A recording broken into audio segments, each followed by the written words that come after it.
Jjk Modulo has released their official translations, and we get more information related to Maru, the aliens, and everything going on within the Jujutsu Society. Long story short, to figure it all out, everything related to the aliens has been under embargo. But since Maru used his powers around Yuka and Tsurugi, they kind of just figured it out. And now they can talk about it with them, knowing that they don't want a war with them. And apparently the head supervisor, whose name I cannot remember to save my life, wants Tsurugi to look into Maru and see if they can find out anything related to the aliens that can be used against them. Or at least give them a better idea as to why they're here. Find out any detail about him, no matter how small. We then find out that their next mission revolves around this little kid who's been repeating the exact same grade for 3 years straight. And for some reason it has something to do with real estate, so on and so forth, I don't know. Basically, Yuka goes to this kid's house while both Maru and Tsurugi go to the school where this kid is at. The kid tries running, I think Tsurugi accidentally trips him, and apparently there is a Shikigami that comes out from the child. And Maru says that it's a Kalayan, something that has to do with the alien culture or something related to the aliens.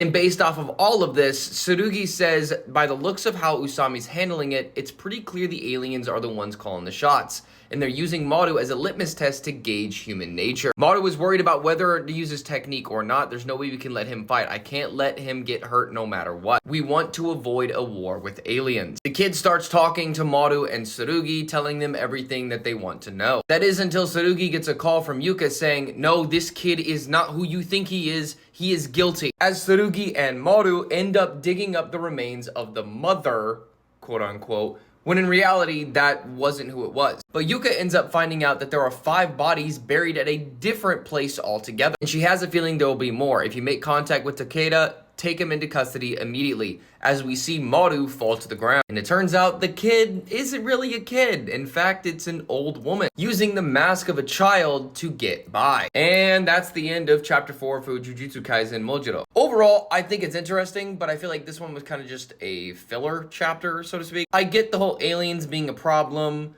Maru being the litmus test to see how humans act nature-wise. But realistically, I would like the story to move forward, because what are these aliens gonna do? Is Maru gonna get hurt and then they have to fight the humans? I feel like that's just inevitable at this point. Unless something bigger is gonna come to Earth, something that took out the aliens, which Maru says, like, hey, I lost everything. He even says it here. All the familiar places around me in my home that was filled with memories, I lost all of it, and I don't think I can ever fill this hole that's left. So what took it, I don't know. But we shall know in future chapters. I don't know what's gonna come from this, but I'm liking where it's going. It's just, keep the story going, please.